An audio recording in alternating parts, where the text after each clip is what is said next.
Okie dokie, welcome folks, I'm Jabby Coe, joined by Steph's brah. Hello. What up, brah? What up? We're looking at co-stars who couldn't stand each other off camera from Looper's YouTube channel. Thank you, Looper, for allowing us to react to this. Very much appreciated. Y'all, if you haven't already, hit that subscribe button, bell icon, all notifications. Vote this up while you're subscribing and upvoting. Subscribe to Looper. There's a link in the description below for the video we're about to watch. If you want to click on that link, give the original an upvote and subscribe to them from there. And by the way, follow Steph's brah on social media, please. That would be awesome. If you're a Star Wars fan, she's got a Star Wars podcast you can listen to. Some celebrities have earned a serious reputation for difficulty among their co-stars. So much so that other actors don't ever want to work with them again. From simple personality conflicts to deranged name-calling and everything in between. Did you watch the Fresh Prince of Bel-Air reunion? Oh my god, wasn't it awesome? Yes. Okay. Yes, I love both Aunt Vivs. Let's take a look at some of the most infamous co-star beefs and how they got started.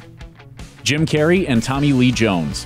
When Jim Carrey starred as the Riddler in Batman Forever, he was at the height of his comedic career. Right, but his co-star, Tommy Lee Jones, who played Harvey Dent, was definitely not a fan of Carrey's slapstick style. Director Joel Schumacher confirmed that Jones had something of an attitude on set, telling Entertainment Weekly, "Jim Carrey was a gentleman, and Tommy Lee was threatened by him. I'm tired of defending overpaid, overprivileged actors." The night before filming a scene together, Carrey and Jones ran into each other at a restaurant. When Carrey approached Jones's table to say hello, he didn't get quite the greeting he expected. Carrey told Howard Stern that he got up kind of shaking and hugged me and said, "I hate you. I really don't like you." And I was like, wow, what's going on, man? And he said, "I cannot sanction your buffoonery." Very few people are both a summer and a winter, but you pull it off nicely. What a jerk. Golly. Oh my gosh. It's like a slapstick movie. What? Look at your costume. What did you sign up for, dude? Like, what did you think you signed up for? Who doesn't like Jim Carrey? To be fair, if you watch the behind the scenes of Man on the Moon, I can understand why people got frustrated, but I wouldn't ever tell someone, I hate you, I can't stand you, etc. It's like, that's just not professional. No. And that was right before shooting. Maybe it was a move on Tommy Lee Jones's part that was kind of genius because it made Jim Carrey have to work even harder for, I don't know. Because the Riddler from Jim Carrey is so iconic. I only have seen this movie once as a young kid. I don't even remember the premise. I know that Jim Carrey's in this. And then I remember Uma Thurman. I know that there's a character named Batman. I know it hasn't completely eliminated itself from Hollywood, but this older guard of actors talk to each other and to cast and crew in a way that, like, if you try that on us, like our generation nowadays, you're gonna get bopped. You're gonna get tweeted about. Bop, bop. Wesley Snipes and Ryan Reynolds. Oh no! Reading Patton Oswalt's account of his time on the set of 2004's Blade Trinity is arguably far more interesting than watching the movie itself. According to Oswalt, director David S. Goyer shouldn't be blamed for the way the movie turned out, as he spent half of his time dealing with the erratic behavior of leading man Wesley Snipes. And you'd walk by his trailer and this wall of pot stench would just be like, whoa, and like kind of push you to the side. He also claimed Snipes tried to strangle the director at one point, which led to Goyer hiring a bunch of bikers as bodyguards. According to Oswalt, that freaked Wesley out so much that for the rest of the production, he would only communicate with the director through Post-it notes, and he would sign each Post-it note from Blade. It wasn't just Goyer that Snipes clashed with, however. The mercurial action star also failed to get along with co-star Ryan Reynolds. This makes me sad. I don't even want to hear this. I'm a Wesley Snipes fan. Me too. Man, Passenger 57, baby. The pot thing is like funny, but I could see that being very unprofessional, depending how you are as a stoner. Like, right? Like, can you act under that? Then go off. The Post-it notes, that's Petty LaBelle. Steph can never get through my front door without going through a hallway of pot smell. Yeah, I mean, it's like Jabby. A labyrinth of pot smoke. Yeah, we don't even get to start filming until like 2 hours after I arrive because he's just trying to cleanse from all the pot smoking. Apparently refusing to even call him by his name. Reynolds laughed when asked if he would ever consider reuniting with Snipes for a fourth Blade movie, answering with an emphatic no. Will Smith and Janet Hubert. If you're a dedicated Fresh Prince of Bel-Air fan, you're probably aware that the actress who played Aunt Vivian was replaced halfway through the series, but you might not know why. Janet Hubert portrayed Aunt Viv on the show until 1993, when she was replaced with Daphne Reed, who continued in the role until Fresh Prince ended its run in 1996.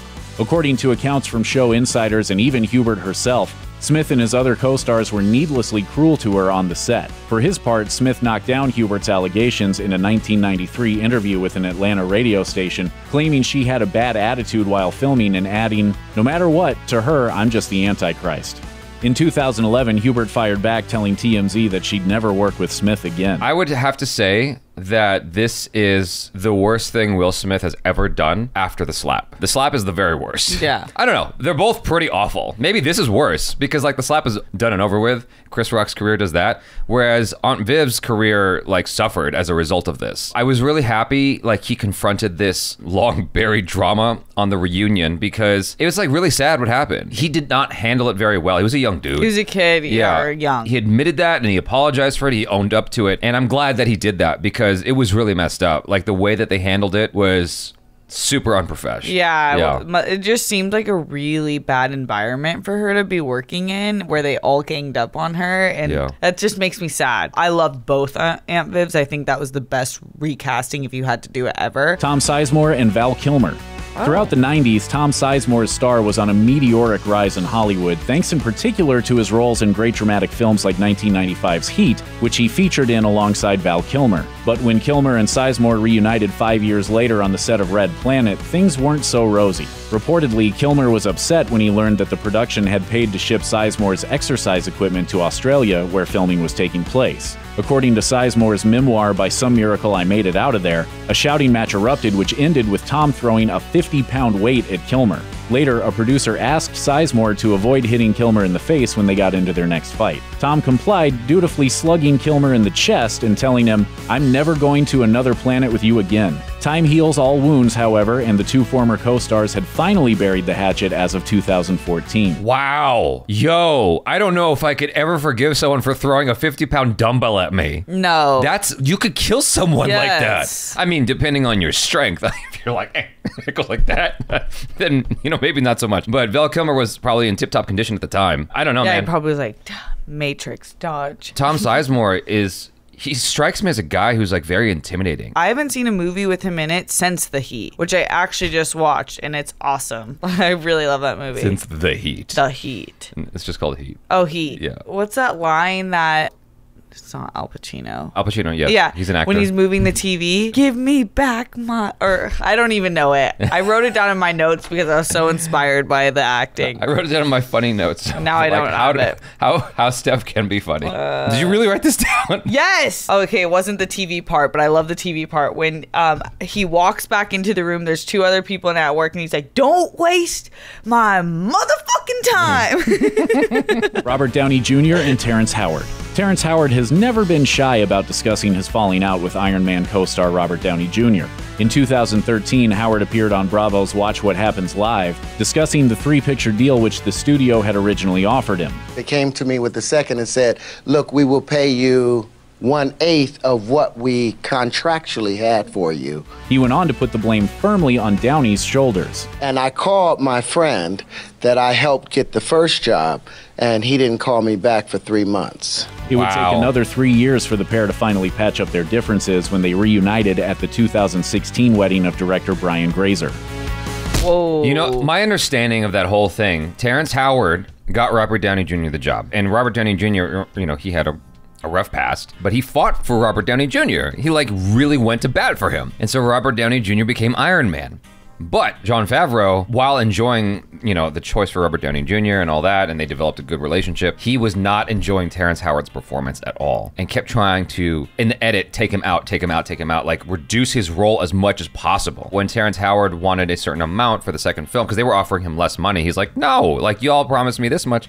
They're like, "Okay, cool." They negotiated him out, basically, and to replace him with Don Cheadle. It's because Jon Favreau just didn't like his performance. Dang. Which is so surprising because Terrence Howard, as I recall, is such a good actor. Whenever I've seen him, I've always thought he was really good. I love Terrence Howard. I love Don Cheadle. I don't even want to compare the two. Don Cheadle's it's like an on-Viv situation. Yeah, again. I don't even want to compare the two.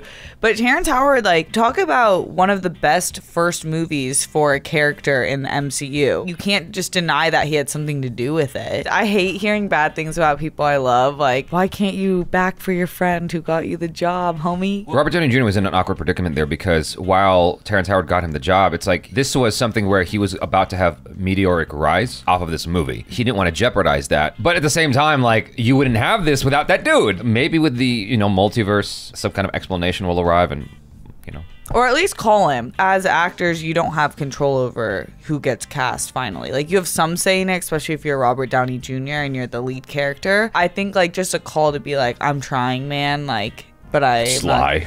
No, not a lie. Like, actually try, but Yo, I've been talking to Favreau all night. I've been trying to, like, butter him up. I texted Favreau last night, you up, and he didn't respond. Yeah.